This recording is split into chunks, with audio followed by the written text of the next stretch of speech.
تمام ایام فضیلت والے ہیں، ہفتہ کا دن بھی فضیلت والا، اتوار کا دن، سوار، منگل، بدھ، جمعرات، سب دن فضیلت والے ہیں، لیکن ان 7 دنوں میں جو سب سے زیادہ سرداری والا دن ہے نا، وہ دن جمعۃ المبارک کا دن ہے۔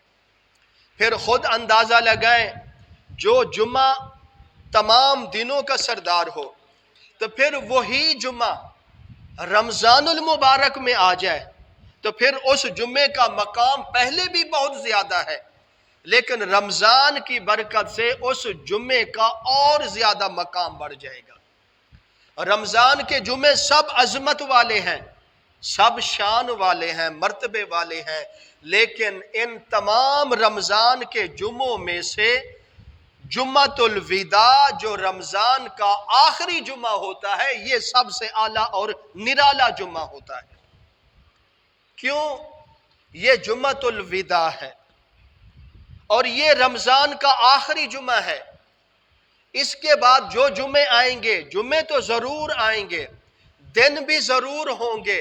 لیکن رمضان کا جمعہ پھر سال کے بعد آئے گا۔ پھر اگلی بات سنیے، جمعے تو آئیں گے، رمضان بھی آئے گا، لیکن کیا پتہ ہمیں وہ دوبارہ رمضان نصیب ہو یا نہ ہو؟ کیا پتہ ہماری زندگی میں وہ دوبارہ رمضان آ سکتا ہے یا نہیں آ سکتا؟ یہ جمعۃ الوداع ہے۔ جب کسی سے کوئی اپنا جدا ہوتا ہے تو اسے بہت بڑی تکلیف ہوتی ہے، اسے بہت بڑا صدمہ ہوتا ہے کہ میرا اپنا مجھ سے جدا ہو گیا۔ لیکن اے مسلمانوں، یہ رمضان اللہ کا مہمان ہے اور یہ جمعۃ الوداع ہے۔ ہمیں بھی صدمہ ہے، ہمیں بھی دکھ ہے کہ جس طرح ہم نے رمضان کے اندر عبادات کرنی تھی اس انداز سے ہم عبادات نہیں کر سکے، جس طرح ہم نے رمضان کے جمعوں کا حق ادا کرنا تھا اس انداز سے ہم رمضان کے جمعوں کا حق نہیں ادا کر سکے، جس طرح ہم نے جمعہ کے صحیح طرح آداب پر یعنی کہ سنت کے مطابق آنا تھا، سنت کے مطابق بیٹھنا تھا، سنت کے مطابق بیانات سننے تھے، سنت کے مطابق جمعے کو صحیح طرح ادا کر کے فرض اور سنتوں کو ادا کر کے جانا تھا، ہم اس طرح پھر بھی کسی جمعے کو نہیں ادا کر سکے۔ اس چیز کا ہمیں دکھ ہے کہ اتنا بابرکت مہینہ آیا ہماری زندگی میں، ہم بڑے نصیبوں والے ہیں۔ خدا کی قسم میں ممبر پر بیٹھ کر کہہ رہا ہوں، وہ لوگ بڑے خوش نصیب ہیں، بڑے یعنی کہ نصیبہ والے ہیں اور شان اور عظمت کو حاصل کرنے والے ہیں، جو لوگ یعنی کہ جن لوگوں کی زندگی میں رمضان کا مہینہ آیا ہے انہوں نے رمضان کے روزے رکھے اور رمضان میں اس انداز سے عبادت کی جس انداز سے اللہ نے عبادات کرنے کا حکم دیا تھا۔ ایسے لوگ جنت کے مستحق ہیں، اللہ کو بھی پسند ہے، اللہ کے محبوب کو بھی پسند ہے، اللہ کی نورانی مخلوق فرشتوں کو بھی پسند ہے اور اللہ کی ایسے انسانی مخلوق کو بھی بے حد پسند ہے۔ کون پسند ہے؟ جن کی زندگی میں رمضان آیا اور انہوں نے رمضان میں عبادات کی۔ رمضان کے جمعے احترام والے، فضیلت والے ہیں۔ اور پھر بڑی چیز دیکھیے، جمعۃ الوداع ہے، ہر مسلمان کو خوشی بھی ہے کہ ہم نے رمضان کے روزے رکھے، عبادت کی، دکھ بھی ہے اتنا بابرکت مہینہ ہم سے جدا ہو رہا ہے، لیکن وہ لوگ خوش نصیب ہیں، ان لوگوں کو سلام پیش کیا جاتا ہے، بلکہ اللہ بھی، اللہ کا محبوب بھی، اللہ کے نورانی فرشتے بھی سلام پیش کرتے ہیں جنہوں نے رمضان کو اس انداز سے گزارا جس انداز سے اللہ اور اللہ کے محبوب نے گزارنے کا حکم دیا تھا۔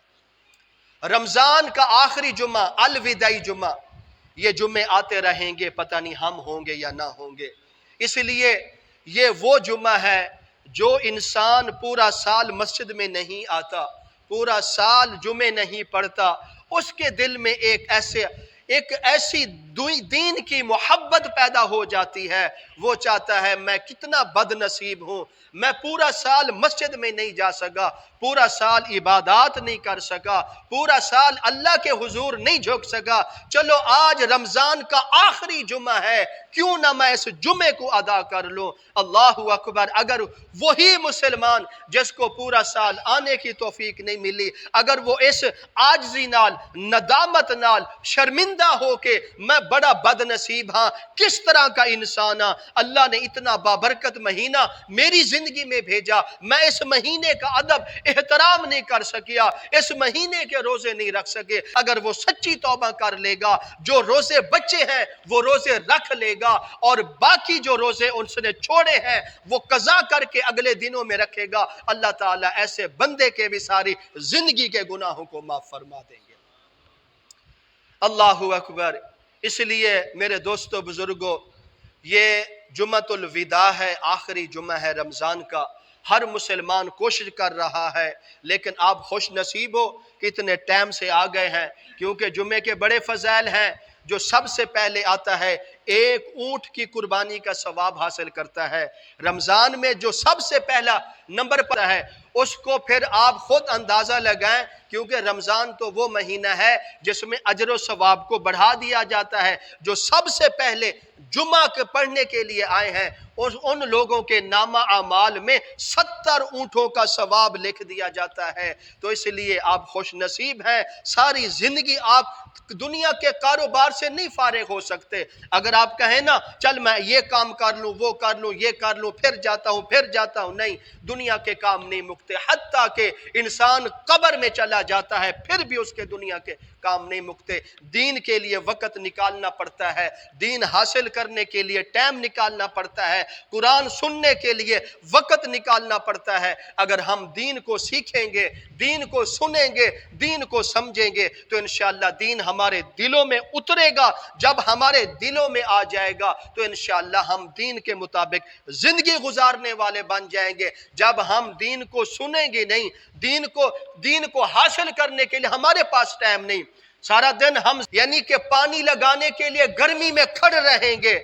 دھوپ میں کھڑے رہیں گے، سردی میں کھڑے رہیں گے، لیکن تھوڑی دیر ہم اللہ کے گھر بیٹھ کے، مقدس بابرکت گھر میں بیٹھ کے اللہ کا قرآن سننے کے لیے ہمارے پاس ٹائم نہیں ہے۔ یہ ہماری بد نصیبی ہے۔ اس لیے دنیا ختم ہو جائے گی، زندگیاں مک جائیں گی، قیامتیں آ جائیں گی، لیکن ہر انسان کو چاہیے دین حاصل کرنے کے لیے کچھ نہ کچھ وقت نکالنا چاہیے۔ اگر اس طرح وقت نکالو گے، رمضان کا آخری جمعہ بابرکت ہے، اور اس رمضان کا یہ آخری عشرہ بھی چل رہا ہے۔ حدیث میں آتا ہے وہ خوش نصیب لوگ ہیں جن کی زندگی میں رمضان کا مہینہ آیا، انہوں نے رمضان کا ادب احترام کیا، روزے رکھے، عبادات کی، ایسے لوگ دنیا میں بھی کامیاب اور آخرت میں بھی کامیاب ہو جائیں گے۔ اور اسی طرح فرمایا گیا جن کی زندگی میں رمضان کا مہینہ آیا اور ان لوگوں نے رمضان کا احترام نہ کیا، رمضان کے روزے نہ رکھے، رمضان کی قدر نہ کی،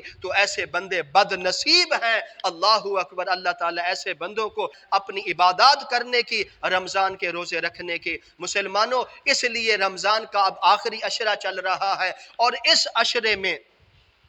تاک راتیں چل رہی ہیں۔ 3 تاک راتیں ختم ہوگی، بقایا 2 رہ گئی، 27ویں رات اور اسی طرح 29ویں رات۔ حدیث پاک کے اندر آتا ہے، آپ صلی اللہ علیہ وسلم نے فرمایا کہ اگر شب قدر کو حاصل کرنا چاہتے ہو تو تاک راتوں میں حاصل کرو، تاک راتوں میں جاگو۔ 21ویں، 23ویں اور اسی طرح 25ویں، 27ویں، 29ویں، یہ 5 راتیں ہیں۔ ان 5 راتوں میں ایک رات ضرور ہوتی ہے جو شب قدر کی ہوتی ہے۔ اور اسی طرح آج کا جمعہ، آج کا خطبہ مختصر وقت کے اندر آپ کے سامنے شب قدر کے چند فضائل آپ کے سامنے رکھوں گا، باقی جو بچ جائیں گے انشاءاللہ مسائل فضائل، وہ انشاءاللہ شب قدر کی رات کو آپ کے سامنے بیان کیے جائیں گے۔ قرآن مجید و فرقان حمید کی جو آیت مبارکہ میں نے تلاوت کی ہے، وہ سورت ہے، چھوٹی جی سورت ہے، جس سورت کا نام سورت القدر ہے، اور سورت قدر کہتے ہیں۔ یہ بڑی آسان سورت ہے، بچوں کو یاد ہے۔ یہ اس میں اللہ تعالیٰ نے 27ویں رات، شب قدر کی رات، اس میں اللہ تعالیٰ نے اس شب قدر کی فضیلت کو بیان کیا ہے۔ علماء نے اپنی حکمت سے ایک نقطہ بیان کیا ہے۔ علماء فرماتے ہیں سورۃ قدر میں اور شب قدر کا 3 مرتبہ ذکر آیا ہے۔ انا انزلناہ فی لیلۃ القدر 1، وما ادراک ما لیلۃ القدر 2، اور اسی طرح لیلۃ القدر خیر من الف شہر 3 مرتبہ، اور اس صورت میں شب قدر کا 3 مرتبہ ذکر آیا۔ اور اسی طرح اور ایک مرتبہ جو جملہ ہے نا شب قدر کا، اس شب قدر میں 9 حروف بنتے ہیں،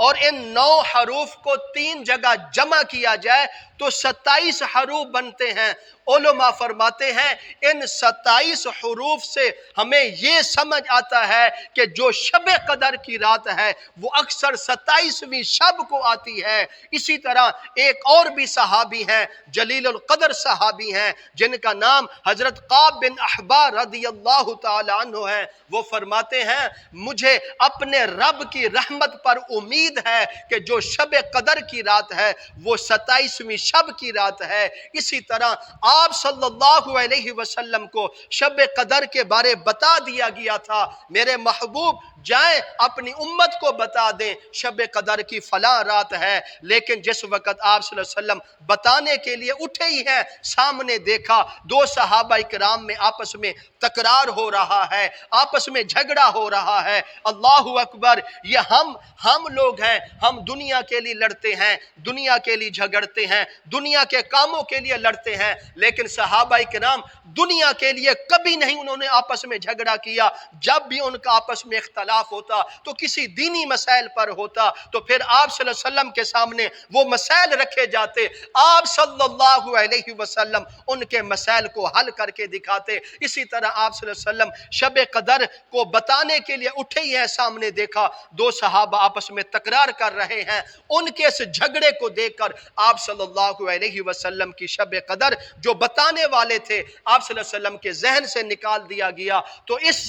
سے ایک بہت بڑی حکمت ملتی ہے، وہ یہ ملتی ہے اگر آپ صلی اللہ علیہ وسلم ہمیں بتا دیتے اے میرے امتیوں فلاں رات شب قدر کی ہے، آپ نے عبادت کرنا ہے، تو پھر دیکھ لیں جن لوگوں کو وہ شب قدر کی رات نصیب ہو جاتی وہ تو خوش نصیب ہو جاتے، ان کے نامہ اعمال میں 1000 مہینوں سے بھی زیادہ عبادات لکھ دی جاتی۔ لیکن اگر کوئی بندہ اس رات کو بیمار ہو جاتا، کوئی بندہ اس رات کو سفر میں ہوتا، اگر کوئی بندہ اس رات کسی اور مجبوری کی وجہ سے عبادات نہ کر سکتا، تو یہ اتنی مہربان امت ہے، یہ امت تانے دے دے کر اس کو پورا سال پورا کر دیتی۔ تو بد نصیب ہے، تیرا تو نصیب نہیں ہے، ہم خوش نصیب ہیں، ہمیں تو شب قدر کی رات مل گئی، تو بد نصیب ہے، تمہیں تو شب قدر کی عبادت نصیب نہیں ہوئی۔ تو اللہ نے اپنی محبوب کی امت کو عظمت عطا کرنے کے لیے، اس تانے سے بچانے کے لیے شب قدر کو بھلا دیا گیا، اور اللہ نے فرمایا میرے محبوب آپ اپنی نبوت والی زبان سے اپنی امت کو کہہ دے شب قدر اب آپ کو تاک راتوں میں، رمضان کے آخری عشرے میں تاک راتوں میں 5 راتوں میں سے ایک رات ایسی ضرور ہے جس میں شب قدر ہوگی۔ اگر شب قدر کو حاصل کرنا چاہتے ہو تو ان تاک راتوں میں جاگنا آپ کا کام ہوگا، شب قدر کی فضیلت عطا کر دینا میں رب کا کام ہوگا۔ اللہ اکبر۔ شب قدر کے متعلق قرآن کی روشنی میں، احادیث مبارکہ کی روشنی میں چند چیزیں آپ کے سامنے رکھنے کا ارادہ ہے، ٹائم بھی تھوڑا ہے، اور آپ صلی اللہ علیہ وسلم صحابہ کرام کے سامنے پچھلے انبیاء علیہ السلام کی امتوں کے واقعات بیان کر رہے تھے،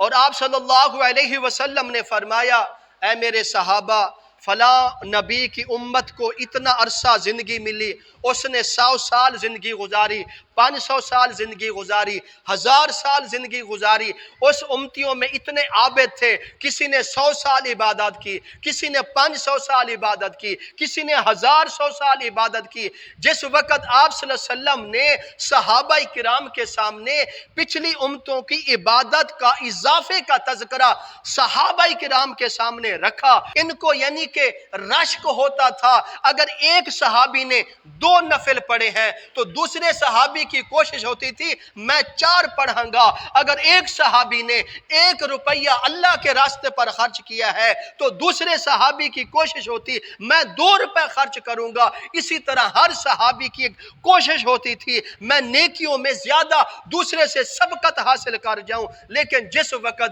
آپ صلی اللہ علیہ وسلم سے یہ سنا کہ پچھلی امتوں نے بڑی بڑی ان کو زندگیاں ملی اور انہوں نے بڑا بڑا عرصہ 500 سال 1000 سال عبادت کی ہے، تو پھر اس پر صحابہ اکرام کے ندامت میں آ گئے اور ان کی آنکھیں اب دیدہ ہو گئی۔ آپ صلی اللہ علیہ وسلم نے فرمایا اے میرے صحابہ کیوں پریشان ہو گئے ہو، کیوں غمگین ہو گئے ہو؟ صحابہ کرام عرض کرتے ہیں یا رسول اللہ صلی اللہ علیہ وسلم، اللہ نے آپ کو تمام نبیوں کا سردار بنایا ہے اور آپ کے صدقے ہمیں تمام نبیوں کی امتوں کا سردار امت بنایا ہے، لیکن یا رسول اللہ قیامت کا دن ہوگا، نیکیوں کا حساب ہوگا، پچھلے امتیوں کی نیکیاں زیادہ ہیں، ہماری نیکیاں کم ہیں کیونکہ ہمیں زندگی تھوڑی ملی ہے، کسی کو 50 سال عمر مل گئی، کسی کو 70 سال مل گئی، کسی کو 80 سال مل گئی، اب تو 70-80 سے آگے کوئی جا نہیں سکتا، لیکن حتیٰ کہ اگر کوئی 100 سال بھی جی لے، لیکن یا رسول اللہ ہماری عمریں کم ہے، ہماری زندگی کم ہے، تو ہمیں وقت بھی تھوڑا ملا ہے عبادات کرنے کے لیے۔ پچھلی امتوں کو زندگی بھی زیادہ ملی، ان کو عبادت کا وقت بھی زیادہ ملا، جب کل قیامت کے دن کسی اور نبی کی امت کے نامہ اعمال میں نیکیاں زیادہ ہوں گی، یا رسول اللہ ہمارے یعنی کہ نامہ اعمال میں نیکیاں کم ہوں گی، تو پھر اس وقت ہم مایوس ہو جائیں گے، ہم نیکیوں میں پیچھے رہ گئے، ہمیں وقت بھی تھوڑا ملا، ہمیں زندگی بھی تھوڑی ملی، ہمیں نیکیاں کمانے کے لیے ٹائم بھی تھوڑا ملا، پچھلی امتوں کو زیادہ وقت زیادہ نیکیاں مل گئی، یا رسول اللہ ہم تو ان سے پیچھے رہ جائیں گے۔ جس وقت صاحب صلی اللہ علیہ وسلم نے صحابہ کرام کی اس عاجزی کو دیکھا، اس ندامت کو دیکھا، ان نیکیوں میں جذبہ دیکھا، محبت دیکھی، آسمان کی طرف چہرہ اٹھاتے ہیں،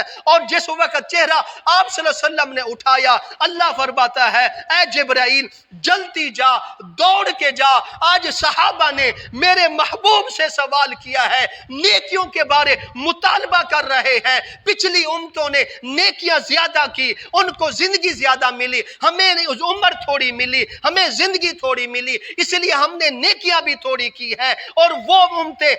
ہم سے نیکیوں میں آگے بڑھ جائیں گے، ہم پیچھے رہ جائیں گے۔ یہ سوال صحابہ نے حضور سے کیا ہے، میرے محبوب سے کیا ہے، اس محبوب سے کیا ہے جس محبوب کے چہرے کو میں نے والضحیٰ کہا ہے، جس محبوب کی زلفوں کو میں نے واللیل کہا ہے، جس محبوب کے سینے کو میں نے علم نشرح کا سینہ کہا ہے، جس محبوب کے زمانے کو میں نے والعصر کہا ہے، جس محبوب کے قدموں کو میں نے لا اقسم بہذا البلد کہا ہے۔ اے جبرائیل آج صحابہ نے میرے محبوب سے مطالبہ کیا ہے جلدی نال جا اور سورت قدر لے کے جا، میرے محبوب کو سلام پیش کر، سلام پیش کرنے کے بعد کہہ دے اے محبوب گھبرانے کی ضرورت نہیں، کیا ہوا میں نے پچھلی امتوں کو 1000 سال عمر دی ہے، انہوں نے 1000 سال عبادت کی ہے، میرے محبوب اب گھبرانے کی ضرورت نہیں ہے، میں تیری امت کو اگر 20 سال بھی عمر دے دوں گا، 30 سال بھی زندگی دے دوں گا،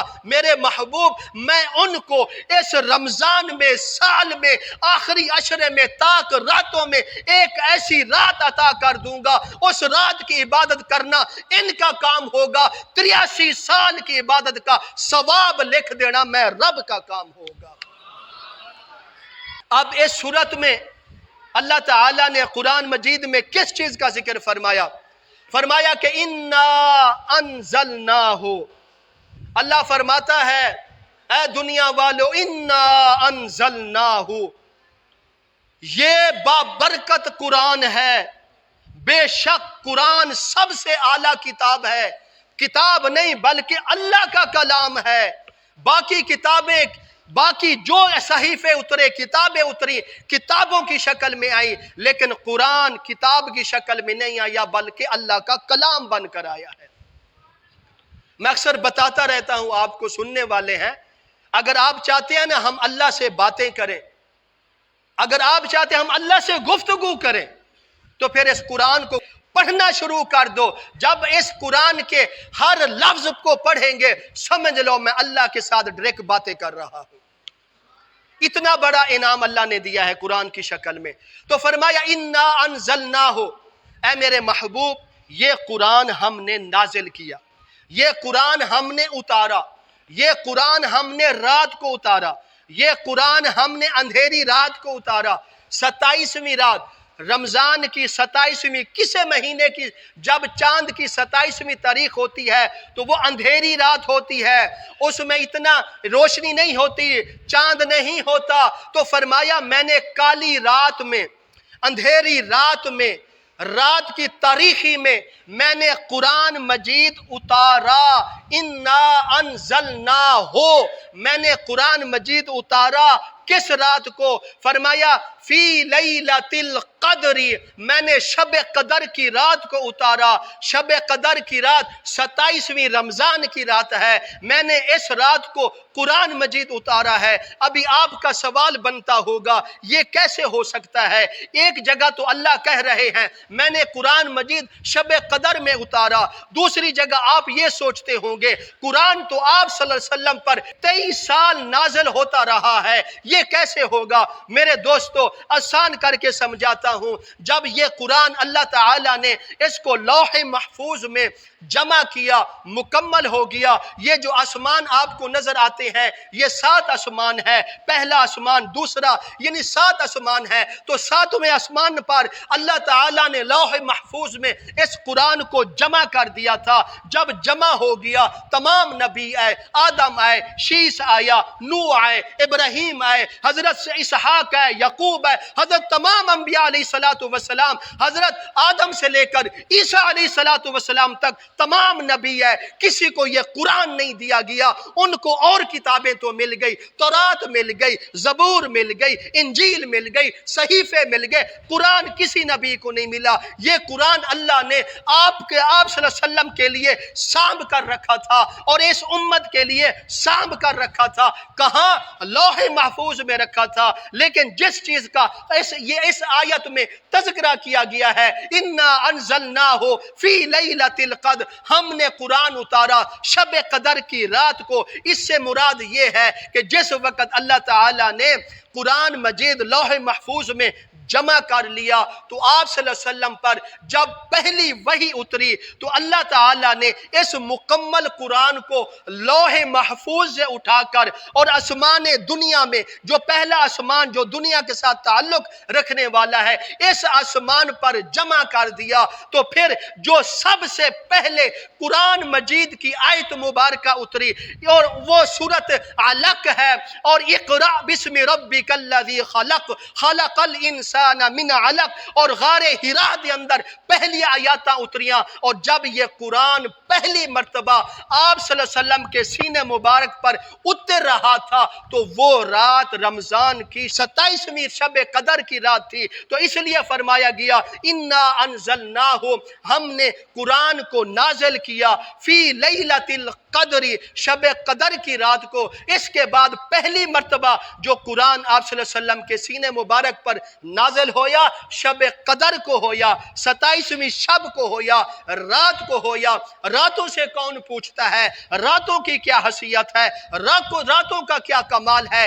لیکن قرآن اتنی بابرکت کتاب ہے، قرآن اتنی عظمت والی کتاب ہے، اتنا اللہ کا پیارا کلام ہے. یہ رات کے سناٹے میں اترا تو اللہ تعالیٰ نے رات کو بھی عزت دے دی، رات کو مقام دے دیا، رات کو مرتبہ دے دیا. یہ نہیں کہا آپ رمضان میں 26 روزے کو عبادت کریں آپ کو 1000 مہینوں کا ثواب دیا جائے گا، نہیں کہا. کب کہا؟ فرمایا کہ جب آپ یعنی کہ انا انزلناہ فی لیلۃ القدر، جب آپ شب قدر کی رات کو عبادات کریں گے. قرآن میں نے اس رات کو نازل کیا، قرآن کی برکت سے میں نے اس رات کو روشن کر دیا. دیکھنے میں کالی رات نظر آئے گی لیکن اس رات میں اللہ کا نور پھیلتا ہوا ہوگا، اللہ کی رحمتیں ہوگی، اللہ کی برکتیں ہوں گی. تو فرمایا اس شب قدر کی رات کو عبادت کرنا آپ کا کام ہوگا اور 1000 مہینوں کی عبادت کا ثواب لکھ دینا رب کا کام ہوگا. اب اس میں زیادہ وضاحت کرنے کی اجازت نہیں ہے کہ وہ ٹائم مک چلے ہے، بس میں اس کا صرف آپ کے سامنے ترجمہ رکھنا چاہتا ہوں، پھر انشاءاللہ شب قدر کی رات کو اس کے فضائل آپ کے سامنے رکھوں گا۔ تو اس کے بعد انا انزلناہ فی لیلۃ القدر، بے شک ہم نے قرآن مجید شب قدر کو اتارا۔ وما ادراک ما لیلۃ القدر، سبحان اللہ، کیا اللہ نے جملہ کہا وما ادراک ما لیلۃ القدر، پتہ ہے یہ شب قدر کیا چیز ہے؟ اللہ خود سوال کر رہے ہیں وما ادراک ما لیلۃ القدر، اور دنیا کے دین کے بڑے بڑے علوم حاصل کرنے والے ہو، اللہ فرماتا ہے وما ادراک ما لیلۃ القدر، پتہ ہے یہ شب قدر کیا ہے؟ اللہ میاں ہمیں تو نہیں پتہ، آپ ہی بتا دیں، ہم گناہگار، ہم خطا کار، ہمارے پاس کیا علم ہے، ہم تو کچھ نہیں جانتے۔ اللہ فرماتا اچھا نہیں جانتے، پھر سن لو وما ادراک ما لیلۃ القدر، میں بتاتا ہوں لیلۃ القدر کیا ہے۔ فرمایا کہ آگے فرمایا لیلۃ القدر خیر من الف شہر، اے مسلمانوں، اے دنیا میں رہنے والوں، آپ صلی اللہ علیہ وسلم کے پیارے امتیوں، لیلۃ القدر خیر من الف شہر، یہ شب قدر کی وہ رات ہے جس رات میں عبادت کرنا آپ کا کام ہوگا 1000 مہینوں سے بھی زیادہ، 83 سال کی عبادت سے بھی زیادہ اجر لکھ دینا رب کا کام ہوگا۔ اور آگے تنزل الملائکۃ والروح فیہا، اس شب قدر کی رات کو اللہ کے نورانی فرشتے اترتے ہیں۔ اللہ اکبر، ٹائم نہیں، وقت اجازت نہیں دے رہا، دل تو بہت کرتا ہے بہت ساری چیزیں آپ کے سامنے رکھوں۔ تنزل الملائکۃ والروح فیہا، اللہ نے بڑے بڑے فرشتے پیدا کیے، کوئی رکوع کی حالت میں، کوئی سجدے کی حالت میں، کوئی تسبیحات کی حالت میں۔ جب شب قدر کی رات آتی ہے اللہ فرماتا ہے فرشتوں پیچھے ہٹ جاؤ، رکوع چھوڑ دو، سجدہ چھوڑ دو، قیام چھوڑ دو، جاؤ تنزل الملائکۃ والروح فیہا، جاؤ جبرائیل، جیسا کہ میں نے تمہیں پہلے تمام فرشتوں کا سردار بنایا ہے، ان تمام فرشتوں کو لے جا، انہوں نے میری بڑی عبادت کی ہے، پورا سال میری تسبیح بیان کی ہے، اب میں چاہتا ہوں اس رات ان کی چھٹی ہے، جاؤ نودا چک میں چلے جاؤ، نودا چک دی مسجد اندر چلے جاؤ، جہاں جہاں کوئی آپ کو تلاوت کرتا نظر آئے، ذکر کرتا ہوا نظر آئے، تسبیحات پڑھتا ہوا نظر آئے، اللہ اللہ کرتا ہوا نظر آئے، سبحان اللہ کرتا ہوا نظر آئے، اپنی آنکھوں سے آنسو بہاتا ہوا نظر آئے، تو فرمایا کہ جاؤ ان سے مصافحہ کر لو، ان کے سلامتیاں ٹوکرے پیش کرو، ان کو رحمتیں پیش کرو، ان کو برکتیں پیش کرو۔ تنزل الملائکۃ والروح فیہا، یہ وہ بابرکت رات ہے جس رات میں فرشتے اترتے ہیں، لیکن ہماری دعا پر فرشتے کہتے ہیں آمین، اللہ یہ بندہ جو دعا کر رہا ہے اس کی دعا کو قبول کر۔ اے نوداں والے، ہم کتنے بڑے خوش نصیب ہیں کہ ہماری دعا پر فرشتے آمین کہتے ہیں۔ تو آگے فرمایا گیا بِإِذْنِ رَبِّهِمْ، اللہ تعالیٰ یہ ان کو حکم دیتا ہے، کوئی فرشتہ اپنی مرضی سے کوئی کام نہیں کر سکتا، سب اللہ کے حکم کے مطابق کرتے ہیں۔ اور من کل امرن کی 15ویں رات سے سلسلہ چلا ہے نا، کس کس کو کتنا رزق ملے گا، کس کو کتنا اولاد ملے گی، کتنا عزت، کتنا ذلت، کتنے موتاں ہوئیں گی، کتنا بیمار رہے گا، کتنا تندرستی رہے گا۔ شعبان کی 15ویں رات سے یہ فرشتے لکھنا شروع کر دیتے ہیں، اور رمضان کی 27ویں شب تک، شب قدر کی رات تک جب یہ رات آتی ہے تو فرشتے اپنا رجسٹر بند کر کے اللہ کے سپرد کر دیتے ہیں، پھر ان رجسٹروں میں لکھ دیا جاتا ہے کہ پھر اگلی شب قدر تک اس کو اتنا عزت ملے گی، اتنا دولت ملے گی، اتنا بیماری، اتنا سکھ، اتنا غم، اتنی اولاد، سب کچھ لکھ دیا جاتا ہے۔ تو اس لیے فرمایا گیا من کل امرن، فیصلہ اٹل ہو جاتا ہے۔ تو پھر اس کے بعد سلام سلام، اللہ خود کہہ رہا ہے ہم جیسے گناہگارہ کو سلام،